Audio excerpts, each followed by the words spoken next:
Hello, everyone, and welcome to Friday Night Pint. I'm not going to do the Nicky intro. I'll leave that to him. I ain't remembering all the lines. But it is Southampton 1, West Ham 4. A rare, bit of joy for us to talk about today. The youngsters did us proud yesterday, and we're through to the next round. I think draws on later on, guys. But yeah, listen, happy hammers for once, guys. I had to check my date then because you said welcome to Friday Night.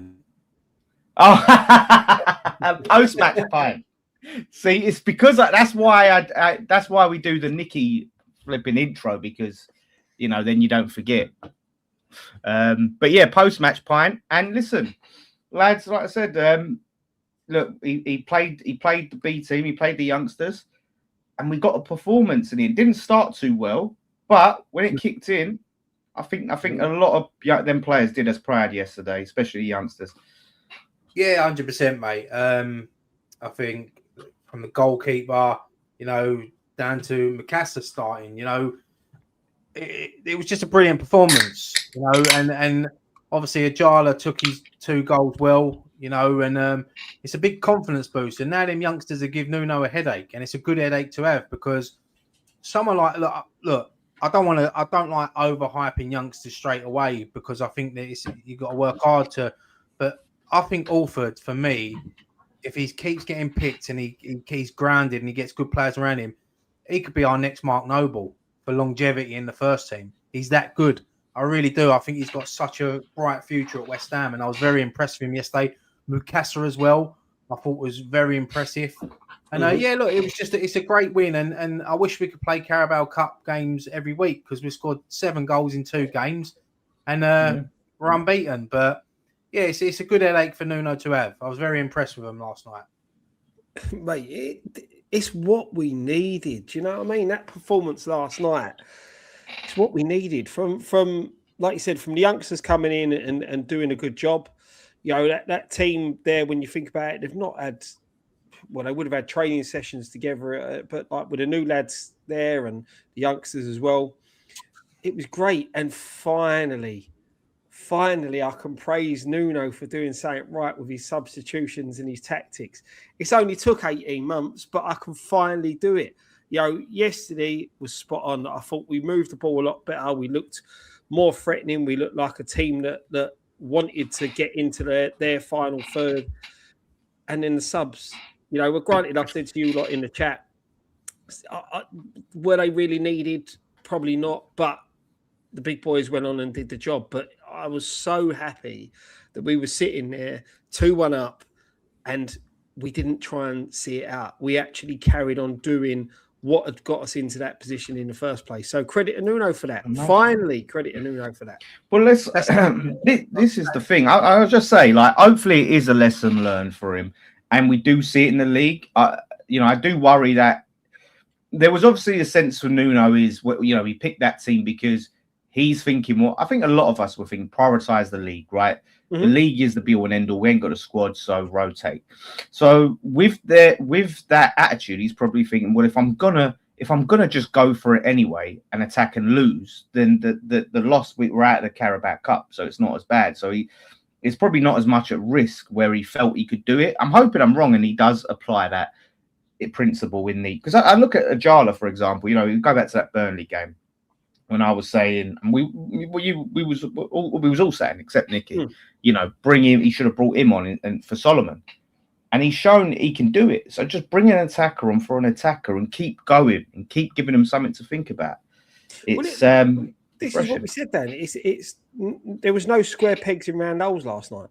Do you know what I mean? It was even the subs were like for like switches, apart from Casey coming on towards the end. It was like for like. We weren't trying to put people in positions really that they shouldn't be in, and it was good to see. And the young lads that come in last night, there was a lot of pressure on them yesterday. There was a lot of pressure on the manager. As much as we said to rotate, and the league's a priority, we needed a boost. We needed something to get the fans going, to get the team going, to try and build upon. And I think every single player that pulled down that shirt last night did themselves proud. Thing is, Scott, as well, them youngsters starting last night would not have felt the pressure. they would have been absolutely buzzing to take that opportunity. And you see the way they played.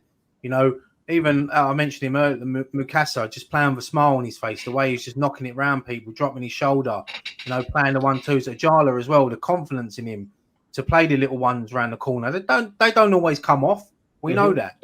But it's just putting yourself in that position to get the ball. And both of his goals last night, I mean, he took them both well. The header, which he would have seen late because the goalkeeper was obviously flapping at it. And then obviously the finish for his second goal. But yeah, no, it was just, as I said, mate, when you get like Lewis Alford last night, and just before I say that, when I looked at Southampton's starting lineup last night and I see Mubama up front, I was a bit worried. I was thinking, the same, mate. And Southampton put quite a strong team out. And I think I sent you one of their vlogs earlier from their fans. They were very confident going into that game last night, especially when our starting lineup come out. And to be fair, a lot of our own fans were a bit disappointed with that starting lineup when it come out. So it just goes to show that if you give these youngsters a go, they can make things happen and they take their opportunities. Yeah, and I thought the attack overall had such a nice balance to it. And I said they was always trying to, especially as the game progressed, I think there was still a little bit of caginess feeling out at the start and it weren't as good. But as they got comfortable, they was always looking for that forward pass. And you have like La Madrid, Ajala, and then Pirro, who he didn't get a goal yesterday, but I am really impressed with him so far, what I've seen about him. He's really lively. You know, he's got a good shot on him. You know, he has forced a few saves and he's a handful. So I think with that attack, and you've got Mukasa behind, I'm comfortable with that attack going forward. Like if in the subsequent rounds, we're going to find out later if we get, I would go with that.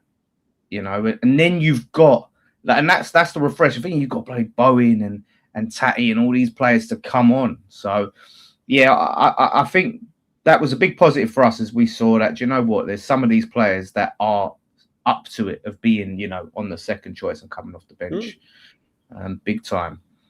You know, yeah, I mean, you look at the four subs we made, like Engels, Solomon, Tatty, Bowen. You're bringing on like potentially 4 great players there, you know, first team players, you know, and I'm so pleased for. I'm glad Tatty got a goal, you know, last night, but I was more pleased for Bowen last night. I think he played well last night when he come on. You know, he took his goal brilliantly. It was a typical Jared Bowen goal, and it'll take a little bit of weight off his shoulders, but he's got to perform like that in the league as well. He's got to be up like they all have. And I think Tatty's celebration and Bowen's celebration showed yesterday that they are here for the fight. I know some people are linking them away from the club, but you're going to get that because they're good players. Despite I know Bowen's had a slow start to the season, but he's not the only one. Yeah. The thing is, probably coming off at the time they come off, and I thought at 2-1 we were comfortable. You know, that's why I said didn't really see the necessity for the 4 subs all at the one time. Obviously, it was pre-planned before the game to give the youngsters this amount of time and then get the main bodies on to see out the game. But it seemed to be that these players come on and there was less pressure on them for this one. You know, less pressure in the fact that we were in the lead and they could come on and sort of. I thought the attack-wise we played out of our shell a bit more. You know, with a bit more freedom and a bit more. It could be the change of the system, playing more of a one up front as well seemed to suit us a bit better. We played with attackers. We played with a team of attackers, apart from sort of like Kante in midfield. Like, and you know, you look at who we started. They're all players that want to get on the ball and take people on, and that's the difference. We didn't see that against Charlton. No. Yeah. It was, and this has been the big critical point for me with Nuno is that these defensive minding tactics didn't serve us well in the league last season, and again we've seen to have started in the league this season with them type of tactics, and we it doesn't suit us. You know, we for us to get out of this league and to progress and get back into the Premier League, we need to be relying on our attack more and play on the front foot. Play as the favourites that we're meant to be going into each of these games. Because let's be honest, we keep saying it, but everyone sees us as the big sculpt, the big team. Let's start playing like it. Let's start treating teams with a bit of disrespect and going at them as if to say, look, you may score 2, but we're going to score 3 or 4. Yeah, there's no excuse, I think, now. After what we've seen, we know we can do it, so there are no excuses. So, yeah, he's got to go and do it. I think someone that impressed me was Veltman. Yes, they really impressed me at right back. He was class. Real composed. Good assist for Tatty as well, wasn't it? Mm-hmm. Yeah. That is someone I look at, and I think, when we signed him, you look at his age and you think he can bring experience, but you think, can he really compete and be a potential first choice? And he can. Like, listen, I like Kyle Walker-Peters. Yep. But we was looking at Veltman as potentially, especially with his age, a right back competition, but a centre back competition. But now you look at it and think, maybe do we need a right back? Because I'm happy with him and Kyle Walker-Peters. Yeah, I think he's one of them defenders that can just play across the back line. I think even if you put him left back, he can probably play there. Yeah. Probably not his strongest position, but even Golan Beckis last night, I've been impressed with him. I said it with Nicky on the preview. I was impressed with him during pre-season, and last night he just impressed me again. And even his ball for I can't remember was it Bowen over the top, and he set Bowen up.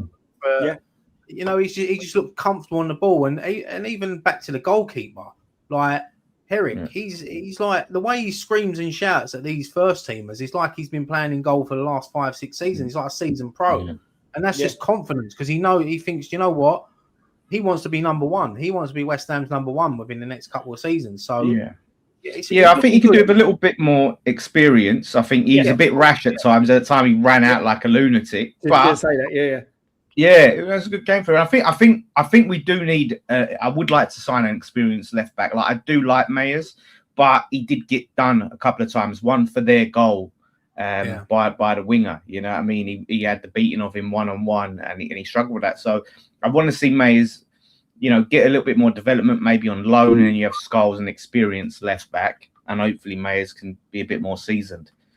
I think when they scored their first goal, I think everyone thought the same. We thought, oh, here we go, we're here for a long night now, because as you said, he had the beating of Mayers. He's put the ball in.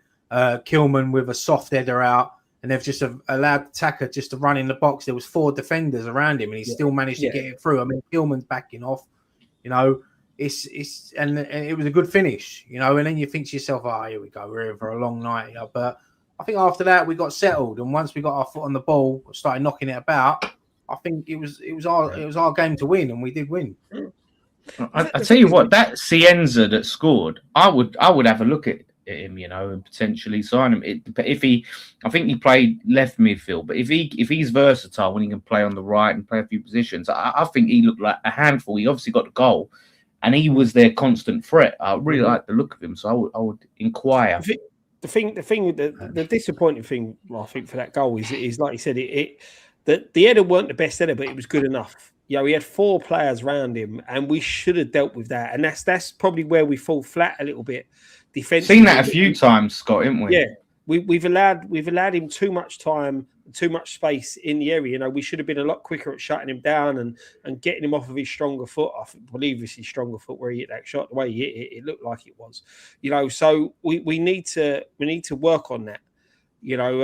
That was one of the main disappointments for me in that first half, really, because I thought the transition from front to back was a little bit better.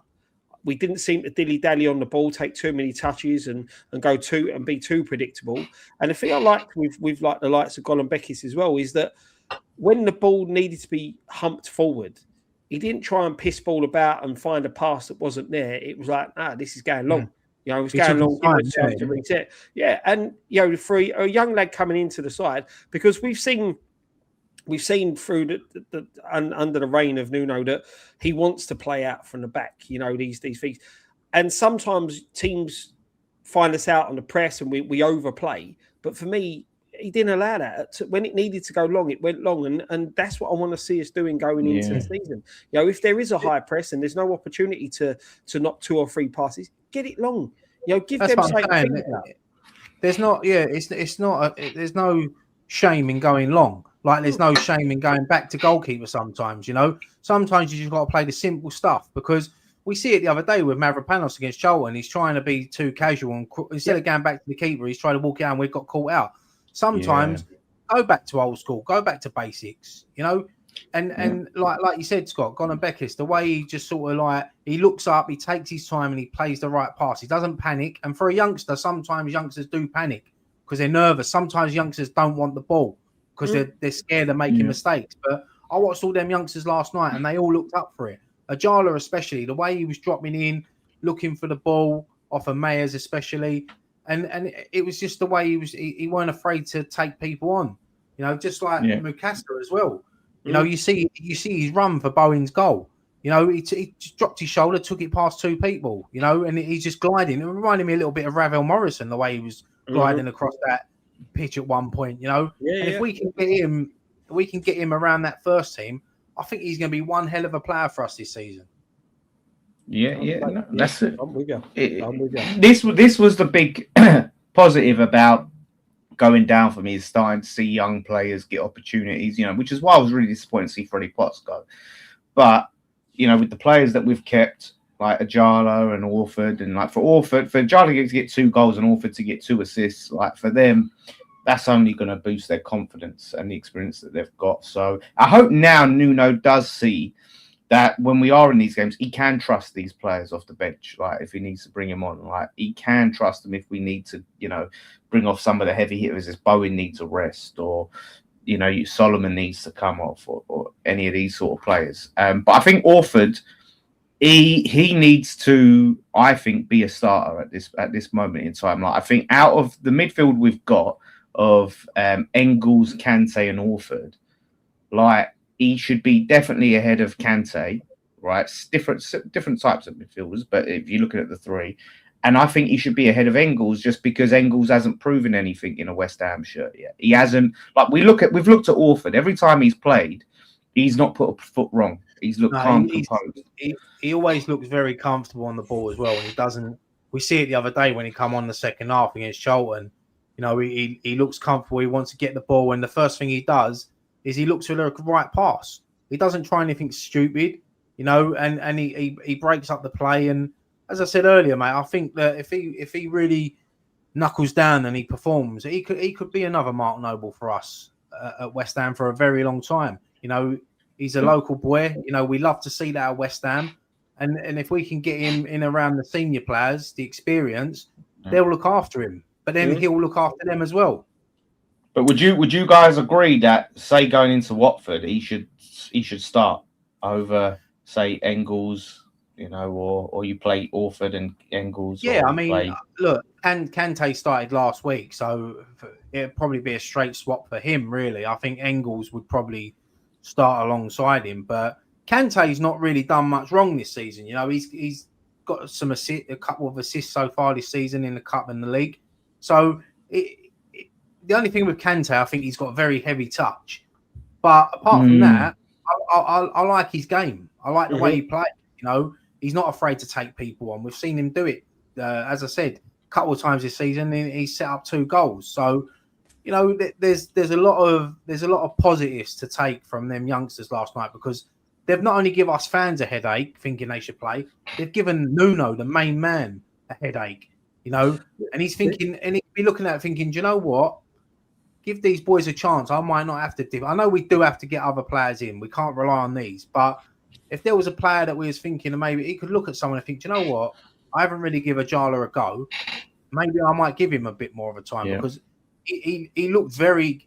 What I liked about him last night, he played with a smile on his face, and how proud he was to score them goals. He was celebrating with the fans, especially the second goal. And yeah, it's just he's brilliant. I think the key component with him, mate, he was clinical. That's the thing. He had 2. I think he had 2 shots. He scored 2 goals. You know, and that's what you need. The opportunities don't come thick and fast, and you know you do. And like you said, they've given Nuno something to think about. Like you said, now when you look at that midfield, right? We've mentioned Orford, we've mentioned Mukasa, you've got Engels, you've got Kante. Yeah, you've still got Soucek to come back soon. You know, God knows what's going on with JWP, but you know, that's news just in. Southampton are looking at signing him.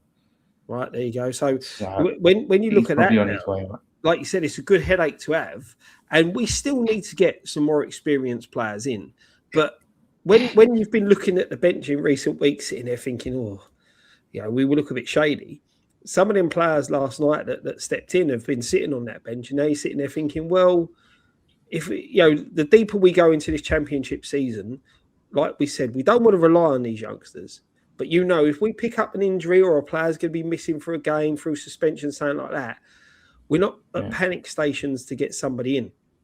We know now that we do need another centre half, but if we pick up an injury or a suspension, Colin Beckers can step in for a game and do a job. The fact that Southampton are a good championship side and they didn't make as many changes as we did, like we said right at the start, they were confident that they were going to steamroll us, especially after Saturday's performance and the team that we put out. But now I think we're in a better position with our squad than what a lot of us thought. We just need that more experienced players to come in certain areas, especially cover on that right wing. The right wing is the big component for me that we need some cover. Nuno come out today and said that they're looking to bring up to 5 players in before the end of the transfer window. Obviously, Diouf looked. I don't know if it's been completed yet, but he looks like he's going to Brentford. Tadibo looks like he might be going to Aston Villa. Alvarez is going to leave now. Ward-Prowse. So we have to bring at least 5 or 6 players in minimum, I think. 100%. And there's no excuse because Diouf, it looks like we're getting 40 million for Alvarez. Which is honestly, that's daylight robbery. That's daylight robbery on Villa. For Brentford. Maybe they'll get something out of him. But glad to see the back of him. Alvarez, we could be getting about 12 million from Al Hilal. And then you've got Tadibo, mate. If we get Villa to pay some money for Tadibo, that'll be huge. And then JWP, I'll be surprised, because it's his wages. He's on high wages. So is he going to take a wage cut? Are we going to loan him? And then it's going to be interesting what happens with JWP. But we thought him and Nuno had worked it out. But, he weren't even in the squad yesterday. Yeah. I said to you before when you see that team announced, they haven't worked anything out. Because there's no way, unless he's injured, he ain't on that bench. And they must have got that thingy last night that Southampton were looking at him or interested in him, and that's why he didn't play. He didn't play against Pompey, so he's not cup tied. Well, Southampton are out of the cup anyway if he does go there. But do you know what I mean? It's I don't think they've buried the hatchet. I just think that's just a case of he's done. His West Ham career's finished. And what happened with Areola? 1 minute he started, the next minute he's not there. Apparently he picked up a knock, but apparently he's not causing any problems. Apparently Areola's, he's not been grumbling being on the bench or anything. His family's settled in London. He loves London life, and he's on 120 grand a week. So, but that must be a clause. He can't be on that now. Surely he's got a reduction. I think with Areola, he's a good professional, and if he's happy at the club and he's happy to bide his time and take his chance when he gets here, I'm sure he will. He's a good goalkeeper. I think he will get. If that is true, said, and he's being professional about it, unlike some of these other players that have not been professional at all.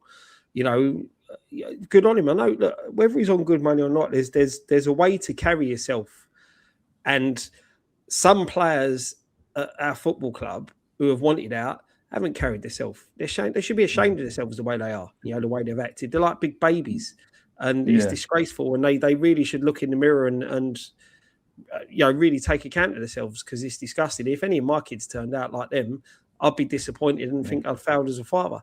But this is the modern world we live in, where these players think they're a lot better than what they are.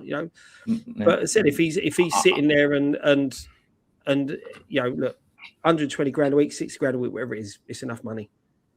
Two grand a week. I would have thought he'd have a relegation reduction. Yeah, they all must have had that. But if he's carrying himself as professional and he's not trying to force a move through, if someone comes in for him, good luck to him. But if not, so long as he doesn't cause an upset in the dressing room, and when he steps in, because there will be times when he will have to step in for a Manson, then play to the top of your ability and win your place back. Yeah.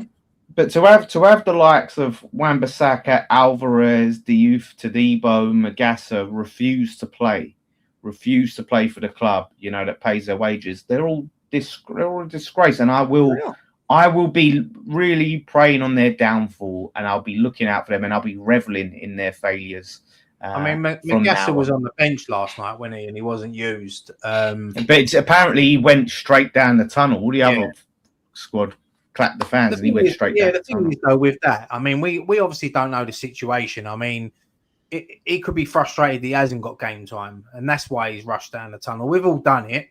Even when we played in Sunday League and you don't come on as a sub, you fucking walk off, don't you? You know? So it could be that, or it could just be he wants to lead the football club and he didn't want to be on the bench. But until it comes out, I mean, I'm not going to sit here and slay him because I don't know what's going on at the training ground behind the scenes. So I just, but do you know what? It felt nice to see us get a win last night. I know we're only 4 games into the season, like 2 Cup, 2 League, but it was nice to see us get a win, and hopefully that gives us a bit of confidence going into Watford on Saturday, because that's going to be a difficult game. So they lost 5-1, so it's going to be interesting how they respond to that and how we respond. You know, it's and I said it to Nicky on the preview. I said that if Bowen gets a goal, gets a confidence, I think that'll give him a good bit of form now. You know, take it into it. Yeah, 100%. I mean, look, we got a few days left in a win. Hopefully, we can get another signing in before that game.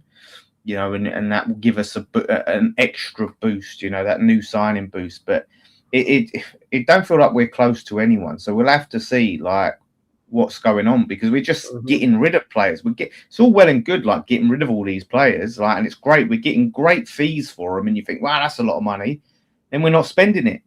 So John's just said in the comments that he didn't know where it felt he was never sub. I was never usually a sub as well, mate. The only time I went sub is when I didn't want to pay subs. If you start on the bench, you didn't have to pay subs. No, come on up. It's fiber. But look, it's just nice to see a win, wasn't it? It was just, I see a lot of people, like, you see the reaction of the fans after on fan cams and like on social media, and it was a totally different vibe from Saturday. You know, on Saturday, we had all the possession, done nothing with it. Last night, Southampton had more possession, but we had more shots and more attempts, and we won the game. So sometimes it's not always about being in possession, but it's about what you do with it. So, that is it. There's nothing better than, as West Ham fans, we've all grown up and we all love seeing youngsters get their opportunity and taking it, you know. And I think last night, a few of them, they definitely did. They didn't let us down last night. You know, we've seen it down the years where youngsters have been thrown to the walls. Remember that famous team Sam Allardyce put out against Forest and we lost 5-0. And we've seen it with other teams as well. But no, it was good to see them take their chance last night. And we're through to the next round. You know, third round of the cup. It's mad because we usually join it sort of second round, don't we? So and sometimes third round, because we used to be in Europe. We used to be a European team a few years ago. When how deep have we got to go for this to be considered a cup run? It was second round, third round. Let's not get carried away. No, we can say we're going a cup run. It comes down to the luck of the draw, doesn't it? You know, next you get a draw, and then you find yourself in the fourth round, and then you get a little bit of good form in the league, and then you fancy yourself against anyone. Because what you got to remember is we might face a Premier League team, but we've still got Premier League quality players, you know, in our team. They weren't that quality last season, mind you, but we have got players that can.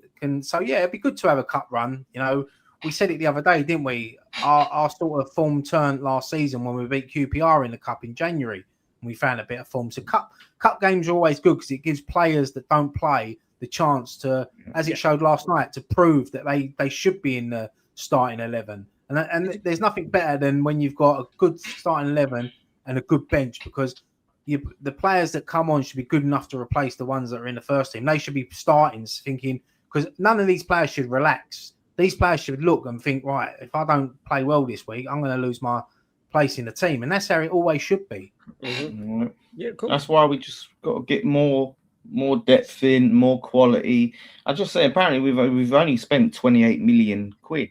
You know, and that's mad when you think about it. We sold Fernandes for 85.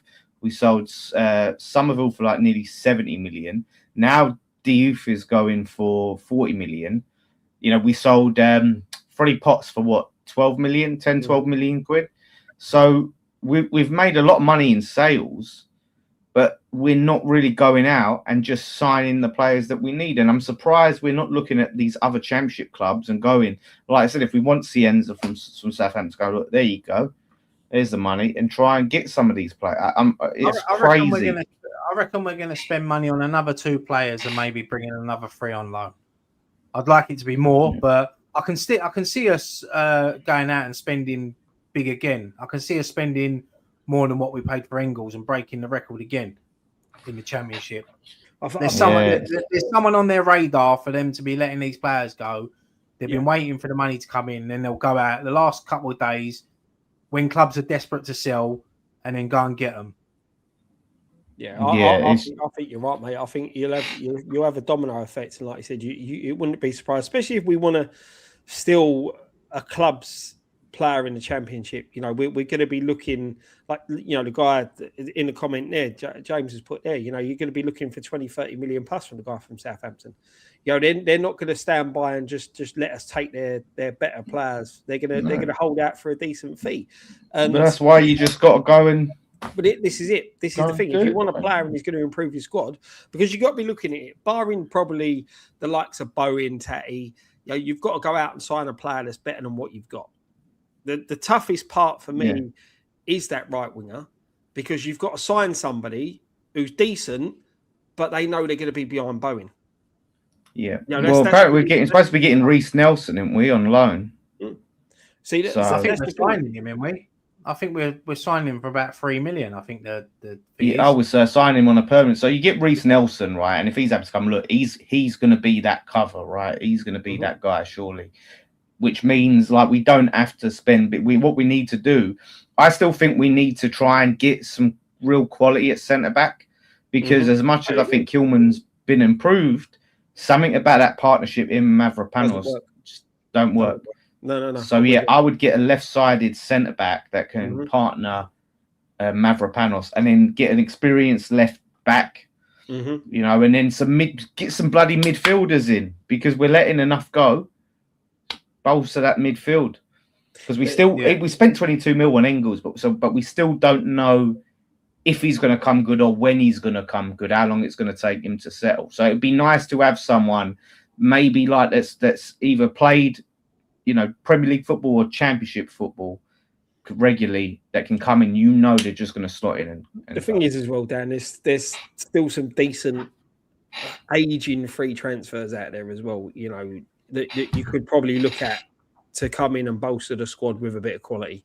You know, players that still probably have a bit of a point to prove and can still probably do a job. So that's the key thing. I think you get your targets that we've got to get between now and the end of the window, and then just look to bolster that squad if there's some of them players are still there or thereabouts. You know, we keep mentioning, but Vardy would be a good one to bring in on a free transfer, you know, just to bolster the squad, that he's got a bit of quality. He's been in the Championship before. You know, he's usually a good egg around the change room as well. You know, so that they're the type of players that we want to be looking at if we have to go into that free market. No, 100%. Just a few of them players that we can get, you know, a few of these different signings, I think we're looking good. Like I think Solomon, again, he impresses every time I see him play when he come off the bench. You know, on the ball, just quality, a threat, very lively. So, like, as our first choice left wing, I'm happy. But obviously, he's got injury history. But then you got Jala as cover, and Jala can play anywhere on the front, across the front. So we got that cover. And the thing is, as well, with all these players like who are threatening now to get in the first team, it might give Pablo a kick up the arse. You know, might give him a kick up the arse. And look, we hope. Oh well, I certainly hope, and I'm sure the rest of the fan base hopes that he does come good. But yeah, maybe like I know he's been injured, but even when he comes back, maybe starting him on the bench. You know, because I think he got used to being first choice because we had no other options. So now we've got players that want to come in and take their chances. Like I agree with you, Dan. I think Solomon's been brilliant since we signed him, and I think he's an exciting player. I mean, for £6 million, it looks like we've got a steal. So that's fantastic business by the football club. So yeah, no, things are. I know it's only one win. We don't want to get carried away because we can all get brought back down to earth on Saturday with a defeat at Watford. So we just got to take that win, that momentum into that, because I'm sure the training ground would have felt a different place today. Yeah, it always feels better definitely. after a win. There's no worse feeling than going to training after a defeat or a run of defeats, because it's just everyone's got their head down. Once you get wins, it just changes the atmosphere in the place, and hopefully it breeds confidence into them, and we can go and get 3 points on Saturday, and then our season starts. We've got Watford on Saturday, then we've got Wolves on Tuesday, then we Derby. play Derby, then we've got Bolton away, and then we've got Millwall away. So we've got 5 more games before the international break. Yeah. It's a lot of football. So, Millwall have won every game they've played. Millwall, they're going to be tough. Millwall are an established championship. So, they done well last season. They failed at the final hurdle in the playoffs, but they was up there for a long time last season, and they should have got automatic promotion. It was only that they sort of a couple of draws and defeats towards the end of the season that pushed them in the playoffs.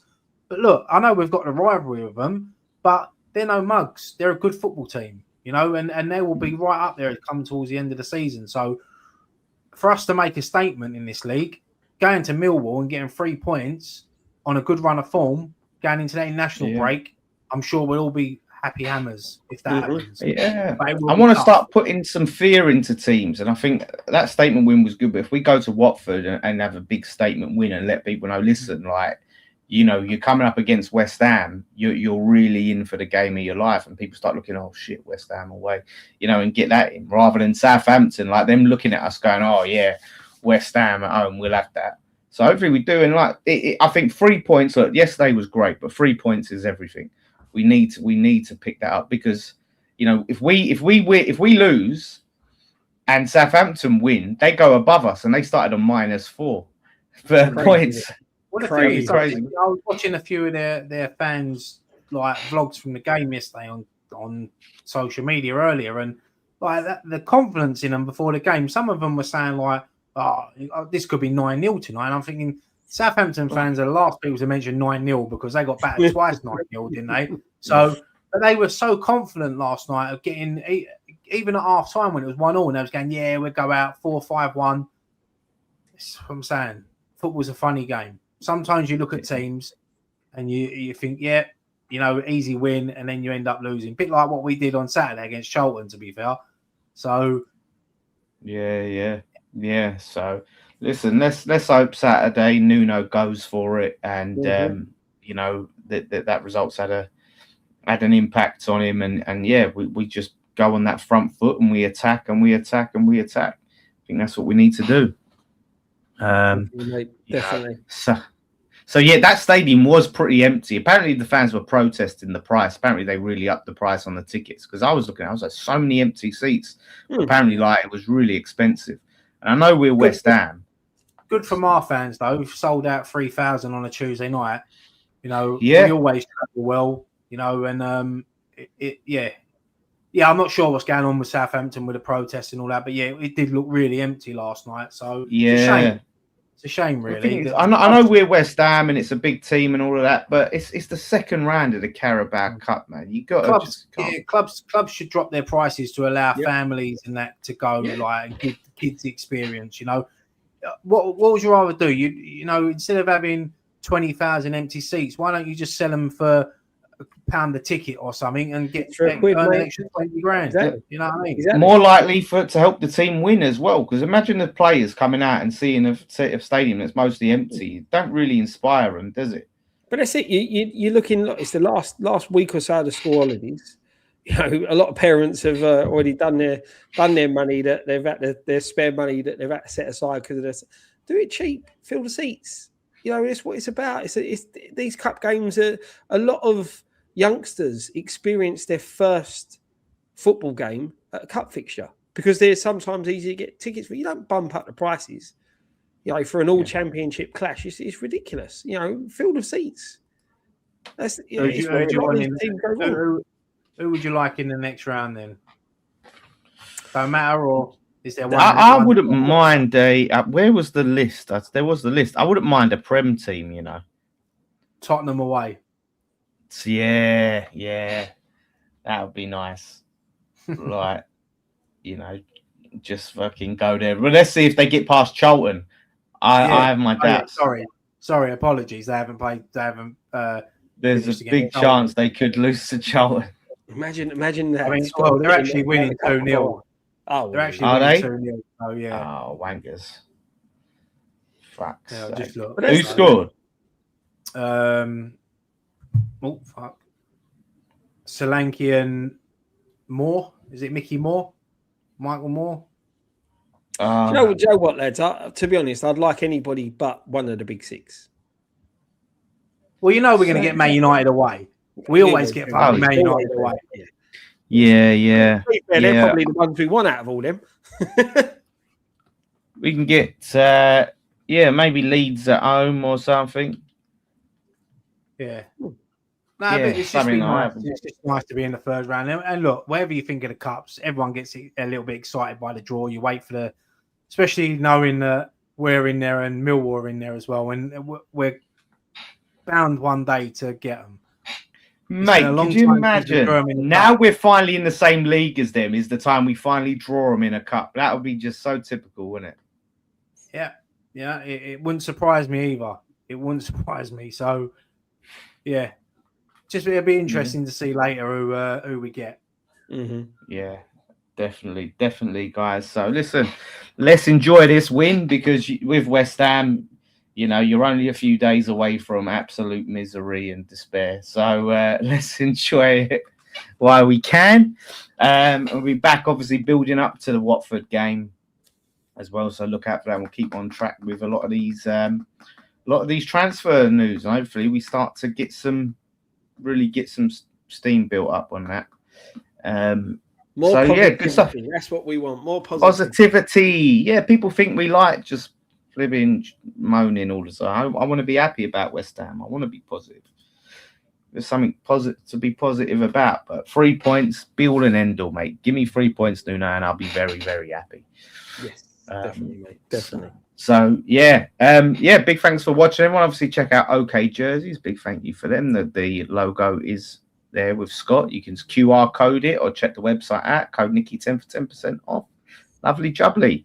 And do like and subscribe and all that stuff. Don't leave without hitting the old thumbs up. So good stuff, lads. Happy days. Thank you all for watching. One thing left to say. Come on, you guys.